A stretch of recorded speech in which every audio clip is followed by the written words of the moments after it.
Back in 1988, a young boy from Bura in Garissa sat his A-level examination at Garissa High School, joining the University of Nairobi in 1989 as the first ever law student to have qualified from Garissa district, drafting his law career that saw him successfully complete a postgraduate course in 1994, eventually being admitted as an advocate of the High Court in February 1995.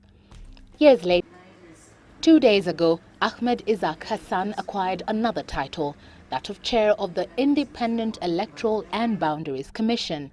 The man behind the name, one who over and above everything else clearly understands what that title portends for him and his commission, but most importantly, for the country. I think Kenyans have a right to expect a lot from us because we have applied and said we are going to make a change and a difference.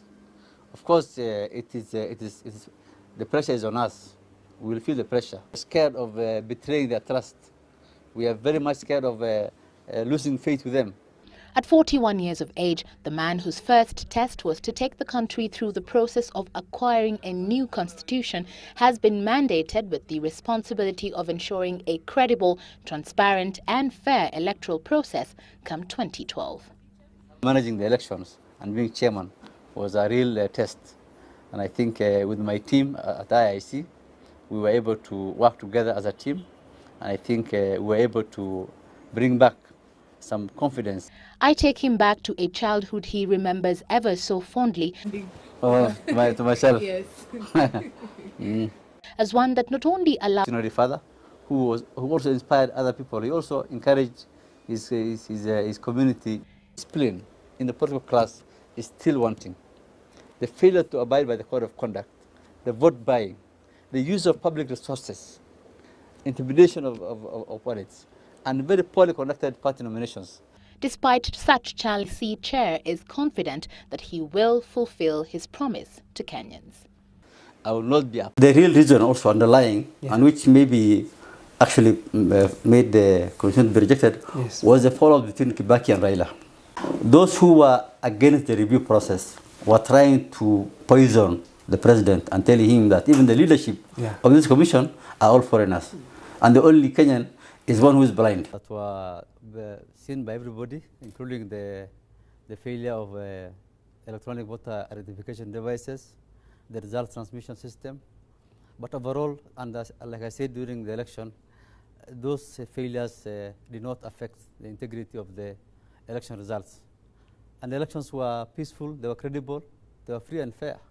All the observers who came, both the domestic and international, gave the elections a clean bill of health. Of course, they did note those failures. But overall, I think the commission did a good job. And the members of staff of IBC did a wonderful job under very extreme circumstances. I think we should be very glad that we have such a very highly trained and professional staff across the country. Yes. Why then? Why did we have such failures, especially electronic voter identification system? I've said, the difficulty we had with the. I've said, the difficulty we had with this new device was that it was being tested for the first time in a general election. We didn't do, for example, a pilot test for these devices. We did not do. You did not do. Yes. Why? So there was no time. As you recall, the IBC was working within a very congested electoral calendar. The time was very short. There was so much to be done in a very short time. And so when these equipments arrived, even late, some of them, they were deployed to the field. And some of them were not charged properly. Others, the staff were not trained properly.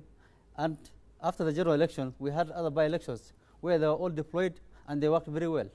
But so was it right then? Was it right if you're saying some of the staff were not trained properly? You did not do a pilot testing of the whole thing. Was it right to just go into the election like that? You are, after all, independent. Yes, we're independent. You could ask for more time. If you recall, the election date was already fixed by the High Court. That was it gave a judgment, and we fixed the date based on the High Court's ruling. But that doesn't mean you could not have had any avenues. Yes. If you know it could have, had problems. We could have only extended the elections by 2 weeks, Hussein. There's no other window for us. So you went into this knowing there could be problems? We didn't know at that time. We thought we had planned very well. We thought everything was okay until elections are not perfect all over the world. They will always come up with the challenges. Yes. Electronic voter identification